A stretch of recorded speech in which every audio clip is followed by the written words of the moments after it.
Now, how long is your life? Is it in years or is it in bliss? It's in, because you could have 100 years of middle of life, but you could have 20 years of real bliss. And that's really the key to death, the key to understanding death, or the key to be not afraid of death, is to enjoy the life as much as you can. Because when you feel that you have enjoyed life, death doesn't scare you anymore.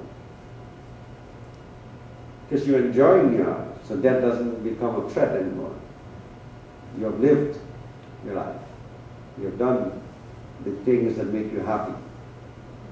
Right? And it's only, again, fear is one of the things that creates a blockage from bliss also. You're scared. If you're scared, you have a fear, then you will not enjoy your life here. Blissful way. So then never go to fear anything. Just do what you have to do and do it. Right? So now, from now on today, none of you should be worried. Right, Martha? Right. Because you know that everything is happening according to the universe. And realize that if the universe really wants to take you away, they'll take you away today. So enjoy the universe. Now Hindus are perfect enjoyment of the universe. In all the religions, the only religion in Hinduism is how we enjoy the world. Hindus enjoy the world. You know what they do? They get up in the morning, they bow to the sun. They've got a full moon, they have a, you know what we call puja. Puja is rituals. They develop all these rituals purposely so they can enjoy this universe. So they call the full moon a prayer. They call the new moon a prayer. They call the spring a prayer. That's what Hindus did. They enjoy the universe so much. The first day of spring, they all throw red powder and red thing on themselves or each other, right? Their joy at the greatness of spring. They are happy at the greatness of autumn when you reap the crops, right? And when winter comes, they are enjoying the crops that they reaped, right? So in winter time they have all of these festivals and so on that they do. They have something called Kumbh Mela in February, which is in the dead of winter. And in the Kumbh Mela, thousands of people meet to enjoy the universe in terms of the fire rituals, in terms of the food and so on. Right? I showed you a vegetable yesterday that they eat. I've never seen anybody enjoy the universe like Hindus, I'm telling you. You look at it. They really enjoy the universe, I'm telling you. They will cook food that is so sumptuous, you know, that they will enjoy all the different kinds of sweets, you know, and all made by hand and so on. And when if you're in India, you see all the people. Nobody's getting paid for this, but everybody's putting a hand into the cooking and the cleaning and the decoration and all of these things. It's so nice to live like that, and I hope that's going to come to us back after 2012. Yeah, the simplicity of living. And living in a skyscraper does not make you enjoy the universe, right? Driving in a Mercedes-Benz does not make you enjoy the universe. Right? It is as long as you're comfortable. You can be any car, as long as you're comfortable. You know, but look at that. The person doesn't enjoy the car because he's buying the car because he wants to show his friend that he has money and he's top there, right? And that's the worst thing to do, is to show people you have money. But then you lose that. But the whole idea is that in Hinduism, we enjoy all of these parts of the universe. So during spring, we do that holy festival. And then there's 2 weeks in spring that we honor the woman, which is called Durga Puja.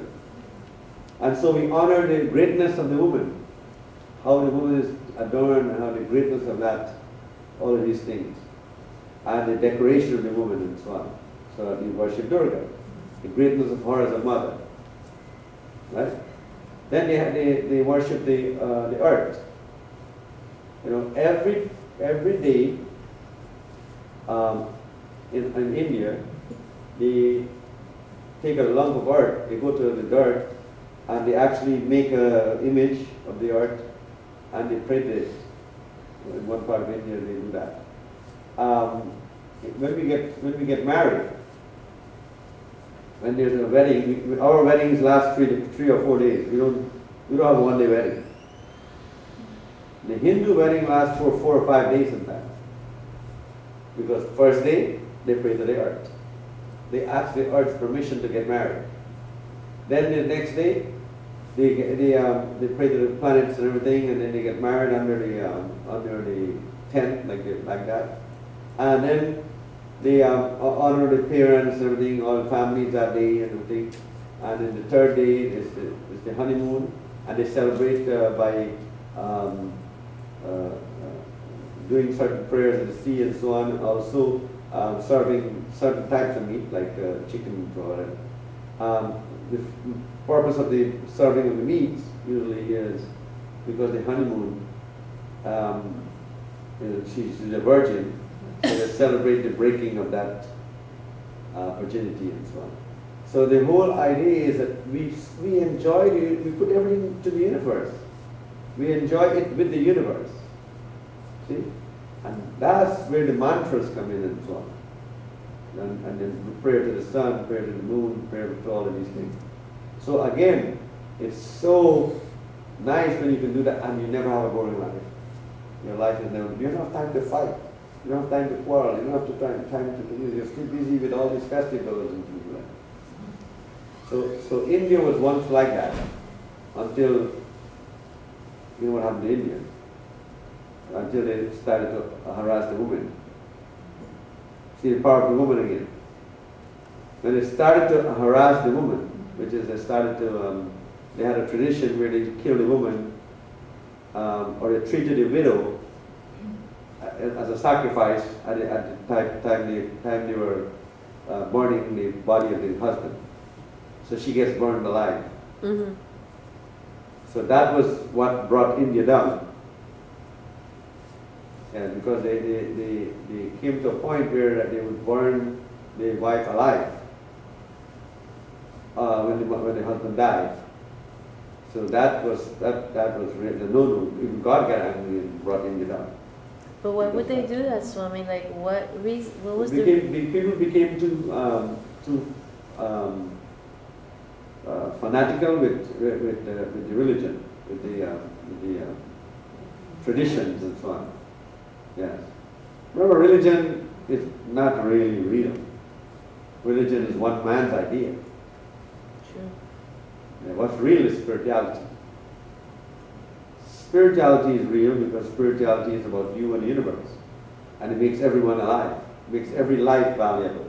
It makes every child an angel. That's what spirituality does. Religion says, you're bad, you're good, you're bad, you're good. And it separates the people. Right? You go to hell, you go to heaven. That's religion. Religion is not helping the world. The spirituality is helping the world. So all of these things are things that you need to understand. You know, look at some of the ways our festivals are. You know, my book has it, Patra has it. But you know, you should always be celebrating the full moon. Why? What does the full moon do? It controls your circulation, it controls your blood. So you should bow to that. Right? So you make some sweets and you give it out. Right? Not candies. Not candies. Don't get me wrong. Not candies. Sweets are homemade stuff. Things that you make in your home. That's our sweet. That's not as bad as the candy. Candies are bad. And then you give it out and then say, okay, this is the gift for the full moon and so on. You know, you have St. Patrick's Day, you do all that stuff and everything, but you don't celebrate the universe. And we also honor the ancestors. The next one is going to be in September. Yeah. During, we have a period. You guys have what you call Halloween. Our Halloween is a 2 weeks. But our Halloween is celebrated differently from your Halloween. Your Halloween, you dress up like all of these monsters and everything and walk around and scare everybody for a day. Our Halloween is we worship the dead people. We worship the dead ancestors. We ask that whoever has become the monsters and the ghosts, we ask that the ghosts and the monsters become angels. There's a big difference now. In one, you're honoring the monsters, right? And in the other one, you're asking the monsters and those who have become ghosts and spirits and so on to become angels. So if it's your father, your mother, and something like that who became ghosts, they become angels. Okay? What causes you to become ghosts is all your actions that you do in your life and so on, right? Because even though you died, your spirit is sometimes still around. But if you become an angel, it merges with the stars and so on. You're merged with the stars. It goes into the different galaxies, planets, and so on. But if you are earthbound, it means you're a ghost. And how the movie Ghost showed how you get earthbound. When your family has not done any rights for you, religious things for you, they have not sent you out properly into the death world, when you have not been honored properly. Now, this can be compared to Angela's sitting there. Now, Angela has a certain perfume about her, a certain scent about her, I think, that will remain in that seat for a while, unless you brush it out quickly. So your presence remains in a location. So now, I'm sure you have, that's why when we bless the car, that's what we do. See, you never bless the car like that, but the cookbook got heavier. And the reason why is because the car have the scent of the previous owner. It has the energy of the previous owner. It has the energy of anything bad that sat there. You always know when a person smokes by going into their car. Right. The smoke is still in the car, no matter how many months. Because it clings to the parts of the car. That's how spirits work. They cling to a location because they have not been given proper burial and things like that. To which location do they cling to, Swami? The one that they liked the most while they were alive, or where they died?